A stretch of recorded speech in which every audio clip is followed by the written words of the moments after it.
So it is Wednesday, April 23rd, 2025. A couple of days have passed since WrestleMania, and I wanted some time to go by before I actually posted my whole review, what I thought of the show, what I thought about all the matches, because there's a lot of differentiating opinions out there, and the consensus is that this wasn't like a great Mania.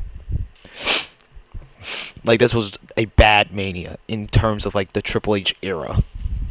I'll say this: it's not a great Mania, but it's not a bad Mania. It's a good to like above good Mania. Like, this is like, if you want to put it in like a ranking, it can be like in the top 15, top 20 at least. It is a very, very complex show. But I will say this: I enjoyed both night one and night two. And there's a lot of people who are going to disagree with a lot of things that I'm going to say. But all in all, it does not matter. This is just what I think. And at the same time, it really is what it is. So, obviously, we got to talk about this match, the main event. Cody Rhodes versus John Cena for the Undisputed WWE Championship. Um, there's a lot to dive into this, but I'm just going to keep this short and sweet. Did I like the match? Yes, because the representation of this match wasn't a wrestling match. It's not Cena's forte anymore. It's what his character has always been. He's not here to give everybody a wrestling match. For someone who said you can't wrestle, that's what Cena is not going to be doing in this run as a heel. He's not going to be wrestling the best that he used to do when he was in his prime. He's just going to show up, do whatever he needs to do to win, get his money, and that's it. This is particularly what this match was. It wasn't a wrestling match. It was a match where Cena showed up, did whatever he needed to do to win, and pulled off the win by any means necessary. Now, Cody Rhodes did his part as well. He was really good in the match. I can give him that. The only thing that I will criticize is Travis Scott. One, I like Travis Scott's music, but I do not like Travis Scott being the centerpiece of John Cena's 17th world title win. This is title win number 17. And you're telling me the person in the spotlight of it all is not John Cena. It's not the person he beat. It's not even The Rock. It's Travis Scott. From the elongated entrance, to him getting hit with a crossroads, to the whole nonsense at the very end, with him standing in the ring with John Cena, I just believe that whole thing, the whole stuff with Travis Scott could have easily been just avoided. It should have been so avoided. But in my opinion, this was a good match for what it was presented with. What the story was behind it, they kept with it, and I do not for 1 second have a complaint about it except for Travis Scott. That is it. I will not say anything else. Moving on. You got to talk about night one main event. Seth Rollins, Roman Reigns, CM Punk. In my opinion, this was the best triple threat match in wrestling history. This is the best triple threat match in wrestling history. This is perhaps maybe, I will put this in like my top 3 main events of all time. I had an interchangeable list, and this is now in my top 3. And my top 3, like I mentioned in my WrestleManias, in my favorite match list, or my greatest matches of WrestleMania list, could have been interchangeable. Here we are, with Seth Rollins, Roman Reigns, and CM Punk giving us an absolute masterclass. And I just want to talk about the finish, because the finish itself is just glorifyingly fantastic. First and foremost, what a sequence of events that these three put on in the triple threat match that basically was just like everything it could be. Seth Rollins coming out to honestly do a rendition of what The Rock did at WrestleMania 32.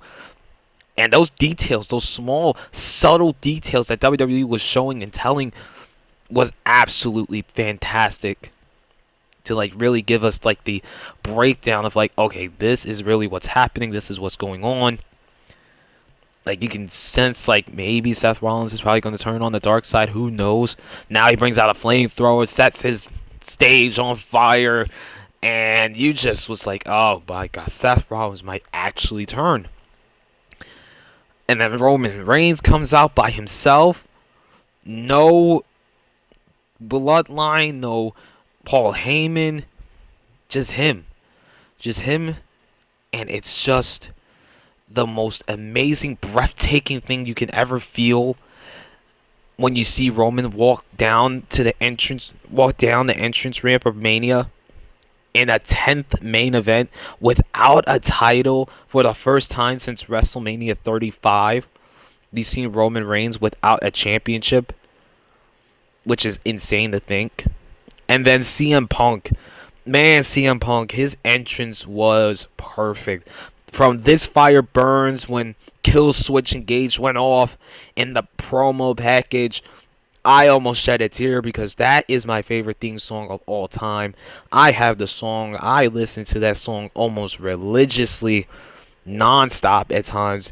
And then Living Color performing him out, amazing. And then the match itself is just a beautiful storytelling, magnificent piece of perfection. And then at the same time, the in-ring work was fantastic, going back and forth non-stop with Roman and Punk and Seth just pulling out all different moves, even during the sequences where it felt like the match could have been over at any moment, and they still kept going with amazing near fall after amazing near fall, GTS into a spear, stomp into like a GTS, or anything in between.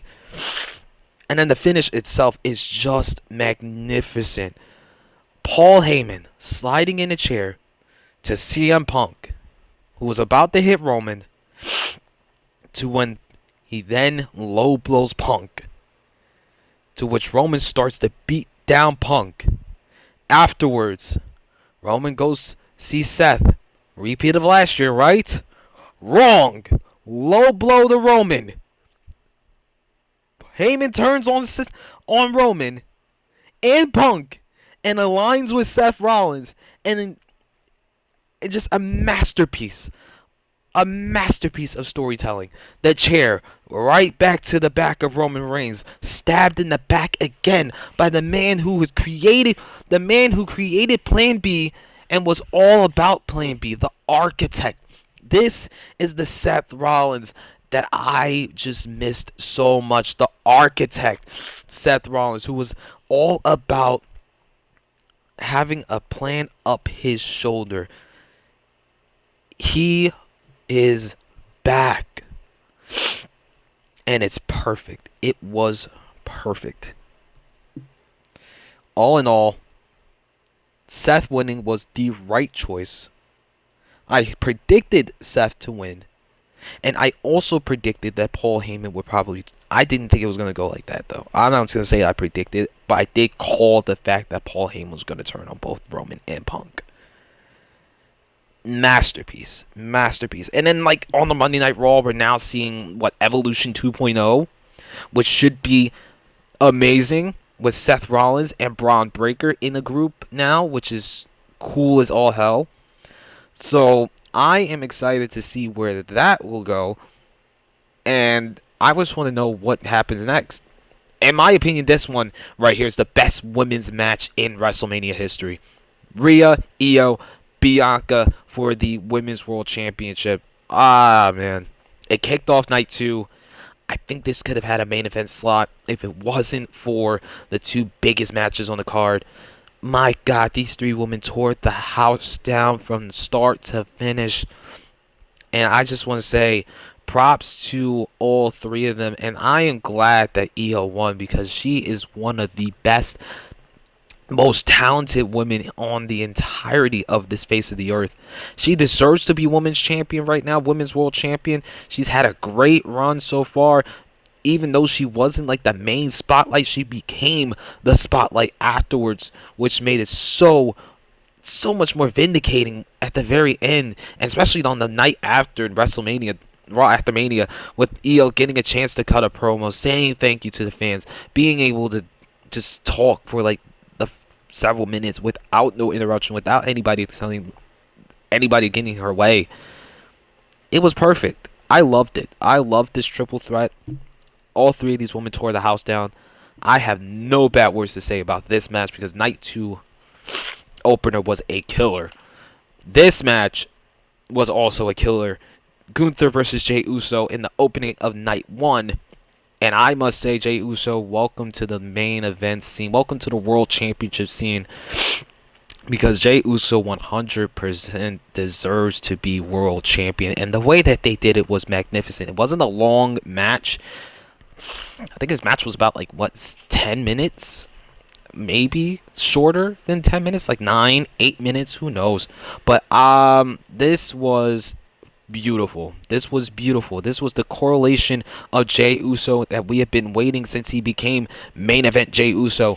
It worked. It just worked in every single capacity. The best that Jey Uso has looked. Oh, 16 minutes. Wow, I did not think it was that long. Jesus. But 16 minutes is still, for this match, fantastic. And the way that it ended, perfect. Jey Uso kicking Gunther, only 2 super kicks by Jey Uso, which came in the middle of that very portion at the end, with 3 splashes and a sleeper hold for a quick tap out. Beautiful. Making him and Ilya Dragunov the only 2 people to make Gunther tap out. Amazing. And a lot of people are complaining about the fact that it was a quick tap out, but this is just part of what I think that's part of what Gunther's character is. Somebody who can't withstand that same tolerance that he brings upon himself. That's why he tapped out quickly to Ilya Dragunov. That's why he tapped out quickly to Jey Uso. So props to Jey. Props to Gunther. And the whole thing afterwards was fantastic. With Gunther attacking Pat McAfee, which was unreal to see. And then afterwards, well, even before that, Jey Uso probably having his first challenger in Sami Zayn to the World Heavyweight Championship. I'm excited to see that. Charlotte Flair and Tiffany Stratton. Now, this one also has a lot of mixed opinions about this match. A lot of people will say that this was one of the most messy matches that there was on the card. And I will tell you this. This match was supposed to be messy. This match was supposed to be rough. It was supposed to be physical because these two did not like each other. Now, I know a lot of people are going to say, well, what about AEW? You don't say the same thing about AEW and all that in between. You'll say this with WWE, but not AEW. That's because there's a difference between how AEW can execute it and how WWE executes it. And I know that sounds like a bit of bias, and call me biased if you want. But I think overall, the way that they executed this was very, very good. This was a physical, hard-hitting affair. It was not pretty. It was not for the weak. These two wanted to beat each other up, and you could tell by the way that it got so personal, that it got so messy, that this was just the way that it needed to be, and it was. It was everything it needed to be. Tiffany Stratton winning surprised me because there's always an old saying in the world of wrestling: death, taxes, and Charlotte Flair wins every single title. But she lost. Am I surprised by it? Yes, absolutely. Do I think that Charlotte is still going to win the title at some point? Yes, absolutely, because it's Charlotte fucking Flair. But I want to say to the people that hate this match, it's understandable. But I gotta say, the way that they built up this match, this wasn't supposed to be like a match where these two were going to be professional. No, absolutely not. These two were going to beat each other up. We're going to go at it like it was just personal. Like, it was very personal. It was stiff. It was physical. They got in each other's face. It was not pretty. But that's how I believe the match was supposed to be. Charlotte giving Tiffany a clean win also, so worth it. Tiffany did not look bad going out. And Charlotte Flair is Charlotte Flair, giving women the best wrestling match possible on the main card. on a big stage like WrestleMania. She did it in 39 with Rhea Ripley. She did it in 30, no, not 38 with Ronda Rousey. She did it with 36 with Rhea Ripley, 34 with Asuka, 32 with Becky and Sasha Banks. Like, if there's one person that you can rely on to give you a quality, fantastic match, it is Charlotte Flair.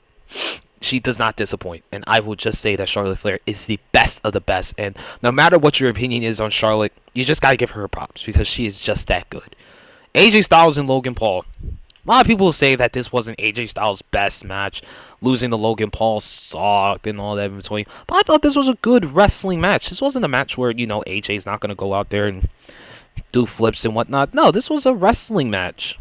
Straightforward wrestling match with great sequences, including the Styles Clash into a Styles Clash. Like, come on now. That was a great little sequence there. Karrion Kross getting a massive pop at WrestleMania definitely had me going because I'm a huge Karrion Kross guy. I love me some Karrion Kross, and I'm glad that, again, for a second straight year, he was able to have a WrestleMania moment. Was it with Logan Paul? Yes. But still, Karrion Kross deserves to be pushed. I think the small underlying is how Karrion Kross is involved in this story. And I hope that, Karrion Kross does get that big time feud that he desperately needs, gets the push that he deserves, especially gets a match with AJ Styles. I think that's what the next setup is between those two at Backlash. Who knows what's next for Logan Paul, but 3 straight wins for Logan Paul. Well, 3 wins for Logan Paul at Mania, especially with the win at 41 and then winning at 38, now winning at 40 and winning at 38, now winning at 41. Huh. Yeah. Fuck Logan Paul.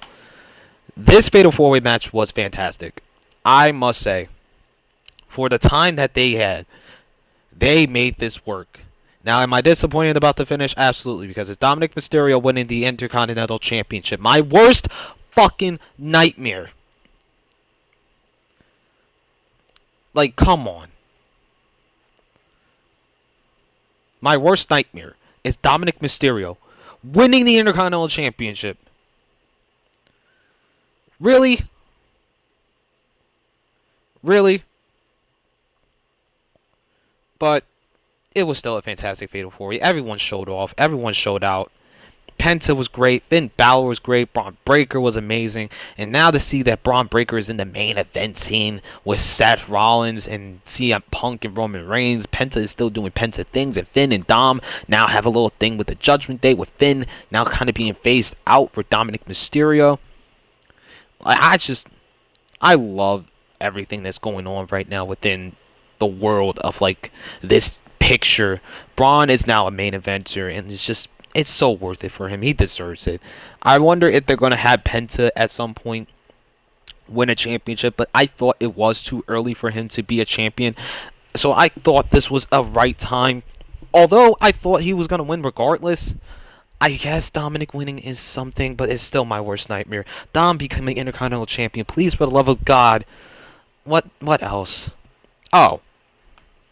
Let me backtrack all that.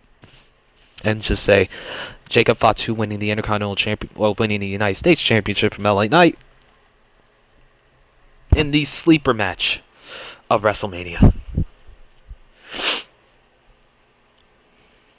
This match showed out for every bit of reason that it should.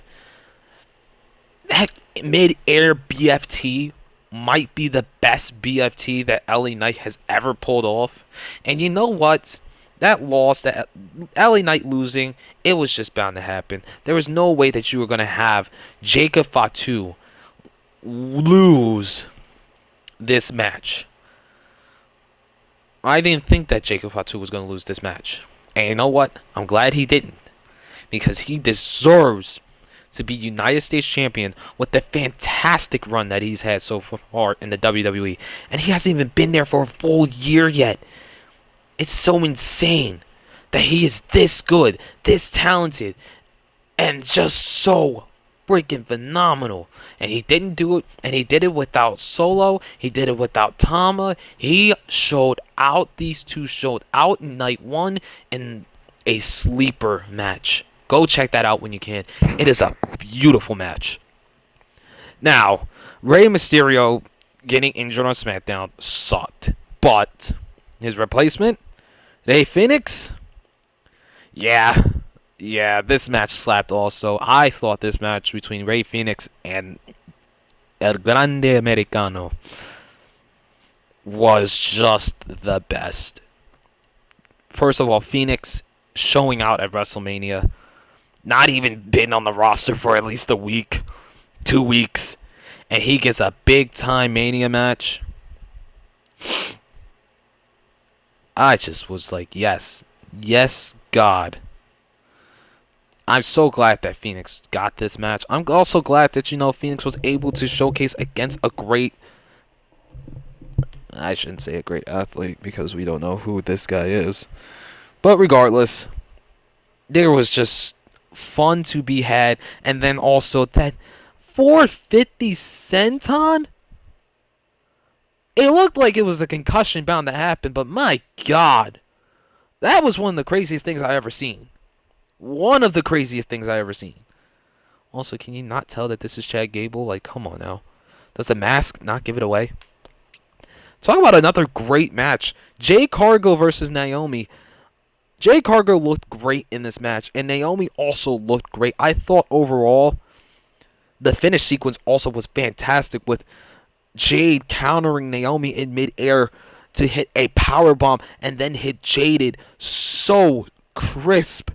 This was Jade's best match that she had, and of course her winning was the right call. Naomi is going to have a moment at some point. She is going to be just fine, and her heel run is not even close to over yet. So I believe there's a lot more to have with Naomi as a heel. For Jade, who knows what's next? What's next for her? Could be the women's championship picture. It could just be another rematch with Naomi. It could be it could be something with Bianca Belair, but I think they should save that for the future. All in all, great match. I thought this was a great match also. Here's my disappointing match of the whole entire Mania. A match that I believe shouldn't have even been on the card and wasted what really could have been an absolute classic for the actual team that's supposed to have been on this card. This tag team title match was not great. This tag team title match was boring. This tag team title match did not suit my interest, and I really was not interested in watching this match at all, and it proved my point once the match was over. Because why in the world is a regular Raw tag team title match on WrestleMania when you could have had the TLC match with the Street Profits, Motor City Machine Guns, DIY? Come on. It just sucked the life out of me that they really just did that. And then the New Day wins by shenanigans, I guess, which was nothing really. Stuff that we already seen before, and there was no real big thing that happened afterwards. I just don't get why this match existed. It really just pissed me off. This was the worst match on the card. This was the most this was the most disappointing match on the card, and also just the most useless match on a WrestleMania card that really could have used some excitement for night one, 100%.